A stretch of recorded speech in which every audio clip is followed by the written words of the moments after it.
There's a good chance you've heard of the Missional Living Map, which is the primary framework for 12 Church, where we talk about moving from being passive, consumeristic, spectator Christians to being all in on mission disciple makers, and the process that we walk through. And there's lots of other content unpacking that, explaining it, including a major course inside the 12 Church portal. But what I haven't shared prior to this video is something called the Missional Living Mountain, which really is a way of thinking about our spiritual growth in a different way. And this chart might look, fairly complicated, but it's simpler than it would seem. And let me unpack it for you, because it's a bit of a self-analysis, a self-evaluation tool as well. On the left side, we have symptoms. On the right side, we have keys to success, and then we have the different layers. And so these are the symptoms of that layer and the way to move ahead. And as you move ahead, you're increasingly embracing the mission. So let me walk through this mountain. And the way it relates to the Missional Living Map is the Missional Living Map actually helps you climb this mountain. But this is another way of kind of looking at our own lives and where we're at. If we find ourselves in a place of spiritual stagnation and being unengaged, it's like we're just kind of bench riding Christians. We're passive. We may be just cultural Christians, might not even be saved at this point. And the way to break out of that level is to repent, really, and to take responsibility for the fact that you are where you are.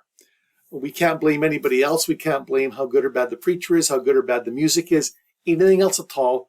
We are, in fact, responsible. We need to repent and start following Jesus in obedience step by step.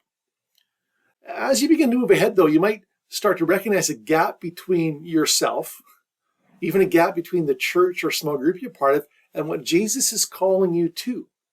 And that can be, obviously frustrating, can be guilt-inducing, but it's really a part of the Spirit's work in us to move us ahead. And the way we break through that level is by persisting, continuing to follow Jesus step by step, pushing through the temptation to quit.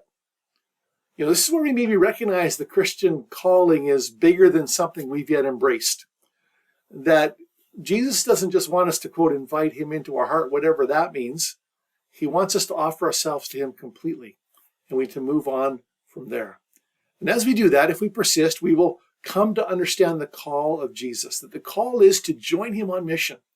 His mission of seeking and saving the lost, his mission of making disciples. And as we do that, we get clear, we become very aware of that, and the way we move ahead is to embrace it, to stop resisting it and to embrace it. And not just offer our lives in some symbolic kind of way, but really offer him our lives. And sign off on the fact that the reason we're on this earth, the reason we are consuming oxygen and calories and everything else is to join him on mission. That's what he's calling us to. And we embrace it, we accept his mission as our mission, and we begin living on mission.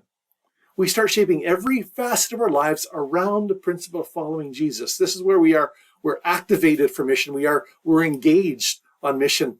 And the way you stay there and keep moving ahead is that you unite with others. You join with others who prioritize disciple making.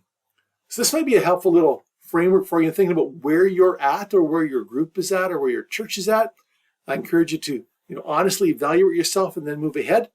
And if you want to learn more about the Missional Living Map, you can find it at missionalmap.com or anywhere tied to the12church.net. You'll find it there as well. If you have any questions, leave a comment, send an email. This is what we're about at 12 Church. Joining Jesus on mission, figuring out how to live as disciples who make disciples in this time and this place.